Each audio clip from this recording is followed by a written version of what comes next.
Pan India range లో మరో biggest clash కి రంగం సిద్ధమైంది. నేషనల్ బాక్స్ ఆఫీస్ వద్ద పోటీ ఘాటెక్కుతోంది. వచ్చే ఏడాది ఒకే డేట్ కి యష్, రణ్బీర్ బాక్స్ ఆఫీస్ బరిలో దిగేందుకు సై అంటున్నారు. దీంతో సౌత్ నార్త్ ప్రాజెక్ట్స్ మధ్య భారీ వార్ జరిగే ఛాన్స్ పుష్కలంగా కనిపిస్తోంది. టాక్సిక్ రిలీజ్ డేట్ ఫిక్స్ అయింది. 2026 మార్చి 19న పాన్ వరల్డ్ రేంజ్ లో రిలీజ్ కానుంది. డ్రగ్స్ మాఫియా బ్యాక్ డ్రాప్ లో వస్తున్న సినిమా కాబట్టి నేషనల్ వైడ్ గా భారీ హైప్ క్రియేట్ అయింది. అయితే ఈ సినిమాతో పోటీ పడటానికి సై అంటున్నాడు బాలీవుడ్ స్టార్ రణబీర్ కపూర్. సంజయ్ లీలా బన్సాలీ దర్శకత్వంలో లవ్ అండ్ వార్ మూవీ చేస్తున్నాడు రణబీర్. ఇందులో ఆలియా భట్ హీరోయిన్ గా నటిస్తూ ఉంటే విక్కీ కౌశల్ కీలక పాత్రలో కనిపించబోతున్నాడు. ఇప్పటికే 50% షూటింగ్ ఫినిష్ అయింది.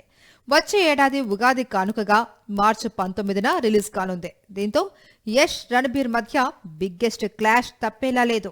యష్, రణబీర్ ఇద్దరికి నేషనల్ వైడ్ గా ఫుల్ క్రేజ్ ఉంది. సెట్స్ పై ఉన్న రెండు సినిమాలకు భారీ హైప్ క్రియేట్ అయింది. కానీ ఒకేసారి రిలీజ్ అయితే సౌత్ నార్త్ ప్రాజెక్ట్స్ మధ్య భారీ ఫైట్ తప్పదు. థియేటర్స్ తో పాటు కలెక్షన్స్ పంచుకోవాల్సి ఉంటుంది.